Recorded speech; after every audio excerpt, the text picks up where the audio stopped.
একটা ব্যাপারে আমি সবাইকে সাবধান করে দিই, সেটা হচ্ছে ডিলিউশন। যে নিজের সম্বন্ধে অনেক ডিলিউশনে থাকে। একটা ছেলে লিখেছে সে খুব অর্থনৈতিক কষ্টে আছে, কিন্তু সে সব কিছু পারে। আমি তার সাথে সিম্প্যাথাইজ করছি। তার ডিলিউশনের কারণটা আমি বুঝতে পারলাম। ছোটোবেলায় বাবা মার ঝগড়া করে ডিভোর্স হয়ে যায়, বাবাও দেখেনি, মাও দেখেনি। নিজেই খুব কষ্টে এক আত্মীয়ের কাছে দুঃসম্পর্কের মানুষ হয়েছে। মানে খুব পেনফুল কেস, মানে বাবা মা দুজনেই ছেলেটাকে ত্যাগ করে।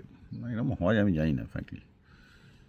তো এক গরিব আত্মীয়র কাছে বড় হয়েছে, তো সেখানে মোবাইল রিপেয়ারিংয়ের প্রথম সে কাজ শেখে। তারপর সে নাকি সব কাজই পারে, সে মোবাইল রিপেয়ারিংয়ের কাজ পারে, এসি রিপেয়ারিংয়ের কাজ পারে, এত কিছু কাজ পারে। কিন্তু এত কিছু কাজ করার পর সে কেন গরিব আছে সেটা আমি বুঝতে পারলাম না।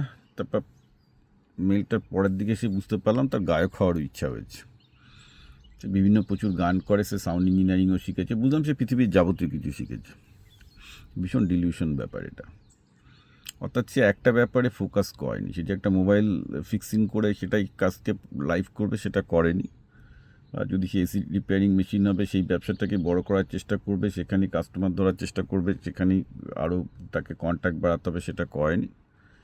এসব না করে তার গান করতে ভালো লাগে। অবভিয়াসলি দেখলাম সেটা গানের চ্যানেল খুঁজে বসেছে। গানগুলো শুনে আমার আহামরি কিছু মনে হলো না। ঠিক আছে, গান গাইতে ভালোবাসতে পারে, সে করতেই পারে। কিন্তু সে যদি ভাবে সে মানে প্রফেশনাল গায়ক হবে, সেই ক্যালিবার ধারে কাছে উনি। বাট বুঝলাম যে সেখানে সে ভালোই সময় দিচ্ছে। ভীষণ ডিলিউশন হতে পারে যে তার জীবনে যে যন্ত্রণা আছে, ছোটোবেলায় যে ট্রমাটা পেয়েছে বাবা মার কাছ থেকে, সেটা থেকে সে মুক্তির জন্য গানটাকে বেঁচেছে, উইচ ইজ ট্রু। কারণ সত্যি কথা বলতে কি, কাজের মধ্যে তো সেই ট্রমা সে উদ্ধার করতে পারবে না। কিন্তু এটা করতে গিয়ে যেটা হচ্ছে, তার এতগুলো জিনিস শেখারও সে দাম পাচ্ছে না। এখন যেটা তার করা উচিত সেটা হচ্ছে যে চুটিয়ে সে যেগুলো সারাতে পারে, এত কিছু যেহেতু সারাতে পারে, তার একটা সবচেয়ে বড় প্রসপেক্ট হচ্ছে বিজনেসে।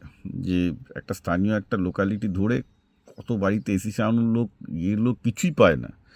তার জন্য এতগুলো এখন নেটওয়ার্ক তৈরি হয়ে গেছে, রাইট? হ্যান্ডিম্যানদেরও এখন এতগুলো অ্যাপ তৈরি হয়ে গেছে। প্রত্যেকটা অ্যাপে নিজেদেরকে রেজিস্টার করা, করে সেখান থেকে কাস্টমার দেওয়া, কাস্টমার তোলা। So it is to spend and focus time rather than spending time on music.